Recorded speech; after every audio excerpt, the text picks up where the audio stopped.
Hey, salut à tous, je suis Sinvei, et puisque visiblement la dernière vidéo vous a énormément plu, je vais aujourd'hui encore une fois vous parler d'un film qui est sorti il y a quelques jours, qu'assez peu de personnes a dû entendre parler, puisque c'est un film qui va sortir en France le 31 mars sur la chaîne Nickelodeon, mais la version VO, elle, est déjà sortie en début de mois. Je parle bien évidemment du film Les Thunderman Le Retour, qui est principalement là pour relancer le sitcom culte de Nickelodeon, qui s'est terminé il y a bientôt 6 ans maintenant. Putain, ça fait dire beaucoup quand même.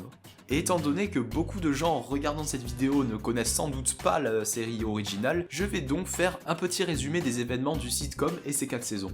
Les Thunderman sont à première vue une famille plutôt banale, mais où chaque membre possède un ou des super pouvoirs, un petit peu à la manière des Indestructibles. Dans les épisodes, ils doivent jongler entre leur double vie de super-héros en secret et leur vie en tant que civils, donc aller à l'école, voir des amis, etc. Ce qui mène à des situations où les personnages doivent faire des compromis entre les deux vies.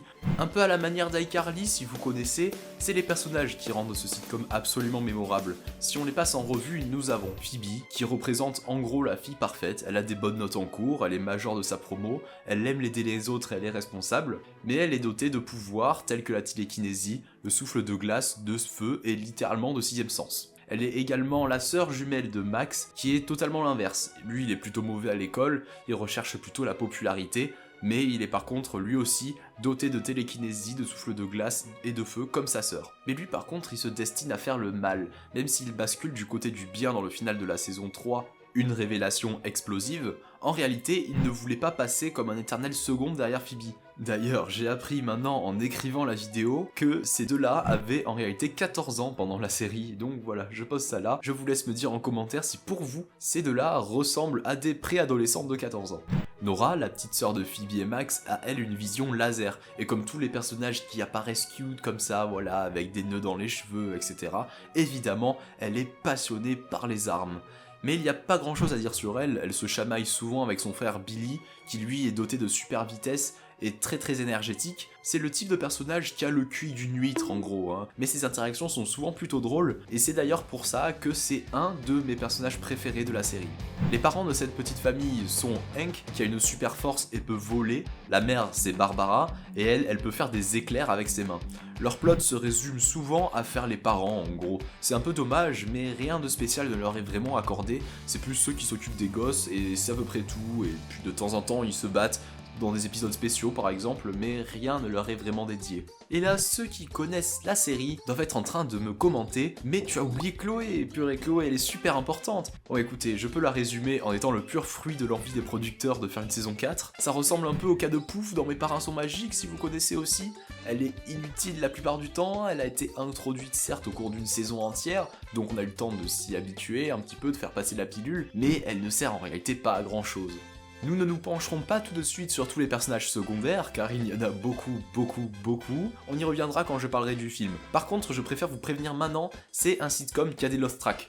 Moi personnellement ça me gonfle énormément, j'espère que c'est pas votre cas, mais en tout cas cette série s'est achevée en 2018 avec Max et Phoebe qui dirigent maintenant la T-Force, donc c'est en gros l'équipe qui défend la ville des super vilains, et à partir de maintenant, je vous préviens, il va y avoir des spoilers sur le film, donc si vous ne l'avez pas vu, je vous recommande d'aller le voir, et de revenir plus tard sur cette vidéo. Je vais être très honnête, j'ai un peu l'impression que ce film a été écrit avec une intelligence artificielle, et par là j'entends pas que le film est mauvais, mais que le synopsis est assez basique. Basiquement, c'est un nouveau groupe de héros qui viennent détrôner les anciens. En réalité, ces héros sont des méchants qui veulent contrôler le monde.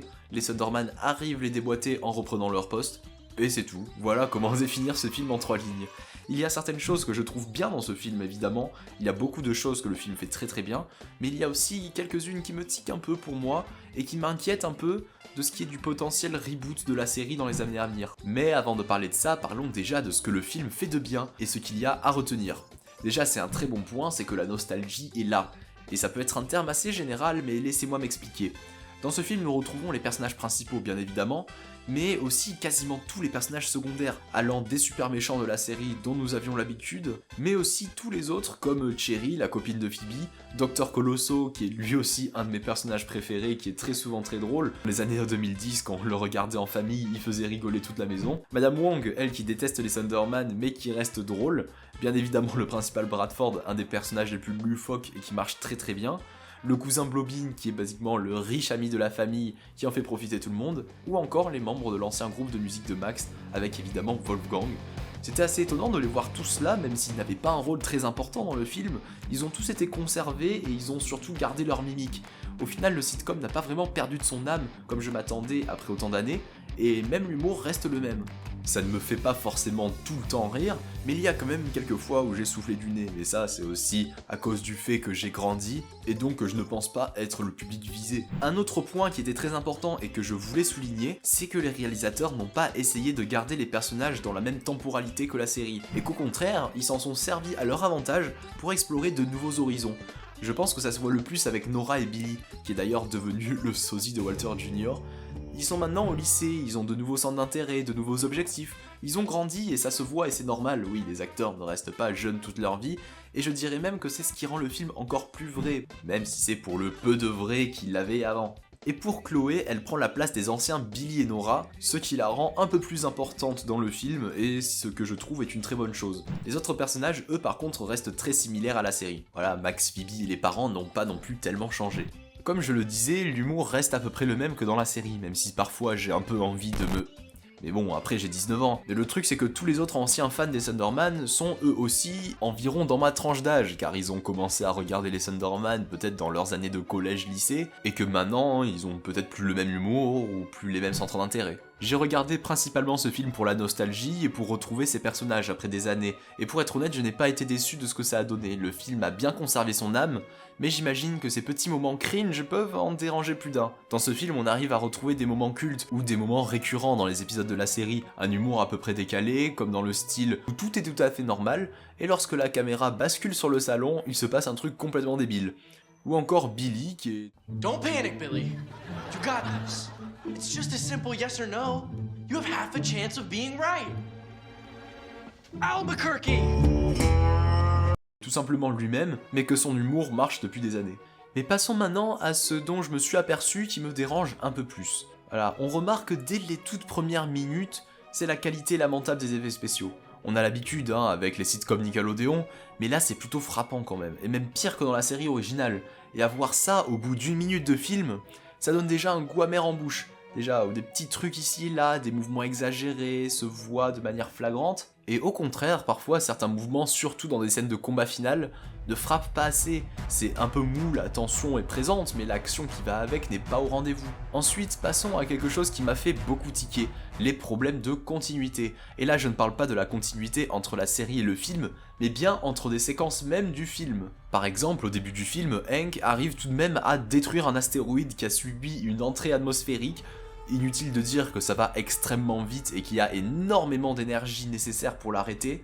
Et ici, Hank l'arrête d'un coup net, sans même subir de recul. Et là vous me dites que cette personne qui est capable d'arrêter un astéroïde en vol a eu autant de difficultés à battre un mec avec des pinces de crabe, ou même à faire un trou dans un dôme en verre qui a été brisé en quelques secondes par une poignée de personnes. Non, c'est pas possible.